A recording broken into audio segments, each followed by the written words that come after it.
Just to go on. So if it's more important for Indiana to get game one, would that make you guys any more prone to pick them to win the series? No. No, but what it would make me is prone to believe that the series will go longer.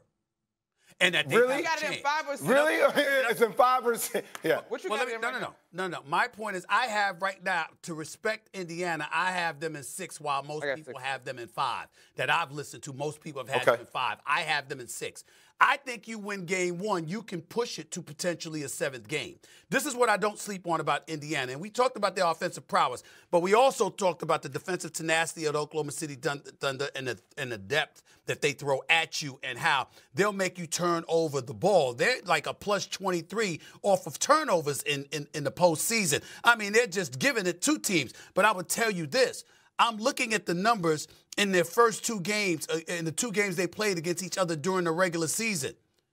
The Pacers turned over the ball just 11 times in the first game against them, 13 times in the second game. The problem is they only forced 3 turnovers in their first game. So what I'm saying is Indiana's not forcing you to turn the ball over. Oklahoma City usually does it to you. If they're not able to do that to Indiana, if Indiana protects the basketball, that gives them a better chance to win. And if they do that in game one, you put OKC on their heels, and then you're probably looking at a 2-2 series coming back to OKC for game 5. And who knows what happens then in the best of 3 series. That's where I'm thinking about it. But you got to win game 1 to do it. Yeah, all I'm going to say is I hear the point on Indiana and how important it is for Tyrese Halliburton in particular because his numbers in those 2 matchups are not great.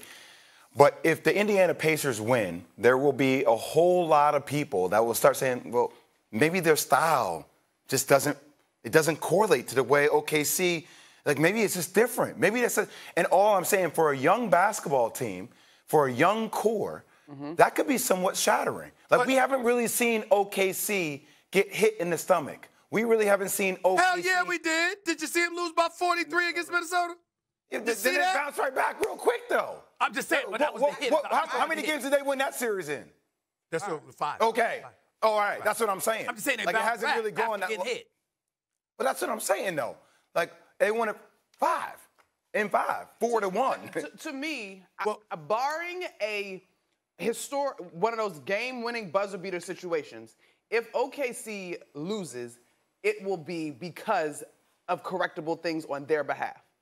Indiana cleaned up 20-plus points off turnovers versus the Knicks multiple times through that series. If OKC allows something like that and it gives life to Indiana, to me, turnovers more than likely will be something that OKC can fix. I think last year's team, I would agree with you. This year's team, I think they've graduated to a level that even if they do get punched in the mouth, somehow game 1, they'll respond. First of all of us who wish for a competitive series should be praying Indiana wins game 1. Yes. We should be praying they win game 1. They don't win game 1. It ain't going to look good. I'm just telling y'all that right now. And, Jay, you know this better than certainly better than me, better than any of us. When you're talking about transition points, what's the ultimate reason those things happen? It ain't missed shots more so than it's turnovers. Yep. OKC is number 1 in the league in transition points because of their ability to score off turnovers, right? Because they create turnovers.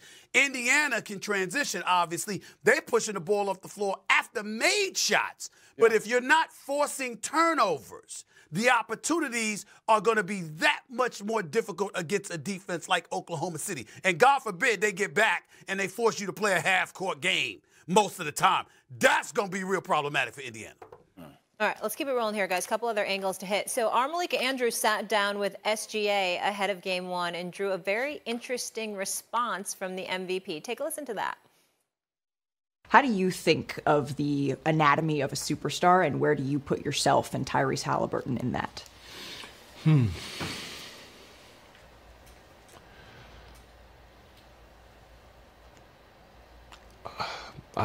To be honest with you, I really don't know. I don't know how to define that one. And for me personally, I think that's one of those things. It's almost like the face of the league convo. It's for the world to decide and their opinions, and they come together. And I guess as a collective, more people think you're a superstar, or more people think you're a face of the league than not. And I guess you become that and you walk into it. But I don't think that's something that's has a formula. I think it's just a feel thing. Me personally, it's just been trying to be the best player I can possibly be, and hopefully one day win a championship. All right, Jay, coming to you on this. Do you like or dislike SGA's comments there with Malika? See, when I read the transcript of it, it felt very different when I read it than when you actually hear the sound. Because when I read it, I was like, why are you even introing the face of the league conversation? But when you listen to the sound overall, it feels like there's validity to his point, right? It feels as if everybody likes these matchups and tell me what it means to be a star and go against Hallie. I'm going to let y'all determine that to a degree. You guys determine. I know what I need to do. I know what I want to do. So, honestly, hearing the sound, I love the answer.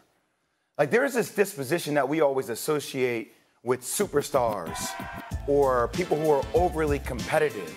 And I'm not going to be the person to mistaken that answer for a lack of competitiveness on who SGA really is. I just think he could really care less. That part. You can miss him about all these other things that we make into really big things, because for him it's only about what happens in between the lines. Yeah. It just comes off. It's like a new age version of being competitive, Monica, if that makes sense. That's how I feel about it. In my experience, covering the NBA for 30 years now and covering sports for just as long, the great ones never care about the GOAT conversation.